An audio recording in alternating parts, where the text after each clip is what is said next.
ఎన్టీఆర్ వైద్య పథకానికి సంబంధించి ప్రభుత్వం తక్షణమే బకాయిలు చెల్లించాలని సూపర్ స్పెషాలిటీ ఆసుపత్రుల సంఘం రాష్ట్ర అధ్యక్షుడు విజయ్ కుమార్ డిమాండ్ చేశారు. బకాయిలు చెల్లించాలంటూ గురువారం రాష్ట్ర వ్యాప్తంగా వివిధ సూపర్ స్పెషాలిటీ ఆసుపత్రులు వైద్యులు విజయవాడలోని ధర్నా చౌక్లో నిరసన చేపట్టారు. కూటమి ప్రభుత్వం బుధవారం 250 కోట్లు విడుదల చేసినప్పటికీ వైద్యులు వెనక్కి తగ్గలేదు. జోరున వర్షం కురుస్తున్నా నిరసన కొనసాగించారు. ఈ సందర్భంగా పలువురు వైద్యులు మాట్లాడారు. ప్రజల ప్రాణాలు కాపాడే తమ కష్టాలను ప్రభుత్వం గుర్తించడం లేదని ఆవేదన వ్యక్తం చేశారు. సేవలకు నిధులు ఇవ్వకపోతే సమాజమే నష్టపోతుందన్నారు. ఇప్పటి వరకు ప్రభుత్వం నుంచి రావాల్సిన 2600 కోట్ల రూపాయల బకాయిలు చెల్లించాల్సిందేనని స్పష్టం చేశారు. వీటి విడుదలకు గతంలో అనేక రూపాల్లో నిరసన కార్యక్రమాలు చేపట్టామని గుర్తు చేశారు. ఈ నెల 10వ తేదీ నుంచి ప్రైవేటు నెట్వర్క్ ఆసుపత్రుల్లో ఎన్టీఆర్ వైద్య సేవలు పూర్తిగా నిలిపివేసినట్లు వెల్లడించారు. సమస్యల పరిష్కారం కోసం అనుబంధ సంఘాలతో ఐకాస ఏర్పాటు చేశామన్నారు. ప్రభుత్వం ఇప్పుడు 650 కోట్లు విడుదల చేసి మిగతా 2000 కోట్లు విడుదల వారీగా ఇవ్వాలని డిమాండ్ చేశారు. యూనివర్సల్ స్కీమ్లో భాగంగా భాగస్వామ్యం కావటానికి సిద్ధమని ప్రకటించారు. మన్నించి ఈ వర్షంలో కూడా విచ్చేసిన మీడియా మిత్రులందరికీ కూడా ముందుగా మా హృదయపూర్వక ధన్యవాదాలు.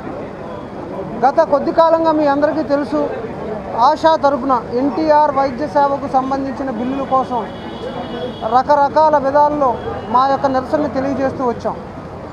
ఇక వీలు కాని పరిస్థితుల్లో ఒక 10 రోజుల నుండి మా యొక్క వైద్య సేవలను పూర్తిగా ఆపివేయడం జరిగింది. దీనికి కారణాలు పలు దఫాలుగా వివరించడం జరిగింది. ఈరోజు ముఖ్యంగా మాతో పాటుగా ఐఎంఏ, అలాగే ఏపీ గవర్నమెంట్ డాక్టర్స్ అసోసియేషన్, అలాగే ఆప్నా ఆంధ్రప్రదేశ్ నర్సింగ్ హోమ్స్ అసోసియేషన్, అలాగే ఏపీ జూడా అందరితో ఒక జేఏసీ ఫామ్ చేసి దీన్ని ఎలా ముందుకు తీసుకెళ్లాలని ఒక ప్రణాళిక చేసుకోవడం జరిగింది. అంతేకాకుండా మా ప్రభుత్వానికి విజ్ఞప్తి చాలా క్లియర్గా చెప్తూ వచ్చాం. మాకున్న 670 కోట్లు ఏవైతే సిఈఓ అప్రూవ్డ్లో ఉన్నాయో పూర్తిగా క్లియర్ చేయండి. మిగతా 2000 కోట్ల రూపాయల బకాయిలు పూర్తి టైం బౌండ్ రోడ్ మ్యాప్తో ఇప్పుడు మాకు అర్థమైనట్టుగా మా మిత్రులు చెప్పినట్టుగా ఒక జీవో రూపంలో ఇచ్చేసేయండి. నమస్కారం మీడియా మిత్రులకు. నా పేరు doctor A V Subbareddy, Andhra Pradesh private hospitals and nursing homes association state president, అదేవిధంగా federation of private hospitals and nursing homes association national organisational general secretary. ఈరోజు మరి ఇంత వర్షంలో కూడా మరి కవర్ చేయడానికి వచ్చినటువంటి మీడియా మిత్రులకు, ప్రింట్ అండ్ ఎలక్ట్రానిక్ మిత్రులందరికీ కూడా హృదయపూర్వక నమస్కారం.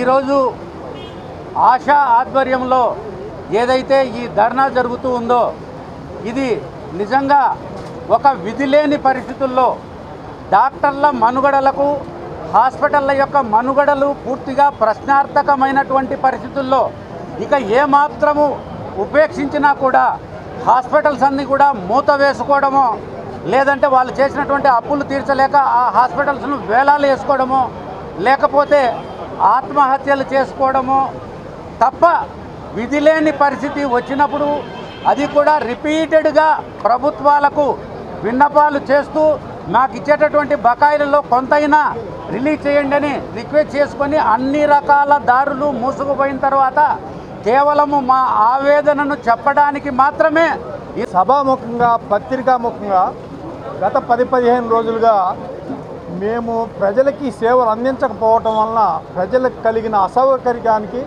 మొదటగా నా క్షమాపణ చెబుతున్నాం. మా తరఫున, అందరి తరఫున క్షమాపణ చెబుతున్నాం. సాధ్యమైనంత త్వరగా ఈ సమస్య తీరుతుందని కూడా ఆశాభావంతో ఉన్నాం. తర్వాత మాకున్న సమస్యలని ఒక చక్కటి సమావేశం నిర్వహించి మీ పత్రికాముఖంగా మా సమస్యలను చెప్పుకునే అవకాశం ఇచ్చినటువంటి గవర్నమెంట్ కూడా మా కృతజ్ఞతలు చెబుతున్నాం. మా సమస్యలను విని సాయంత్రం 4 మా సంఘాలని వారి దగ్గరికి పిలిచిన హెల్త్ మినిస్టర్ గారికి కూడా మా సంఘీభావం చెబుతున్నాం, కృతజ్ఞతలు తెలుపుతాం. సమస్యకు వస్తే వారు ఇచ్చే డబ్బులు కూడా వెంటనే ఇవ్వకపోవటం వలన, తర్వాత ఇచ్చేవి కూడా ఎప్పుడో ఉన్న ప్యాకేజీలు అవ్వటం వలన ఇక్కడ జరుగుతుంది ఏంటంటే, నేషనల్ అక్రిడిటేషన్ బోర్డు అంటే ప్రమాణాలు పాటించే పెద్ద హాస్పిటల్స్ మన సిటీలో కూడా కొన్ని ఈ వైద్యానికి దూరంగా జరిగిపోయినాయి. తర్వాత కూడా ఇలాగే ఉంటే ప్యాకేజీలు పెంచకుండా ఇలాగే ఉండి లేటుగా ఇస్తూ ఉంటే పెద్ద హాస్పిటల్స్ అన్నీ కూడా బయటకు వచ్చేస్తే ఆధునికమైన వైద్యం, మంచి ప్రమాణం ఉన్నటువంటి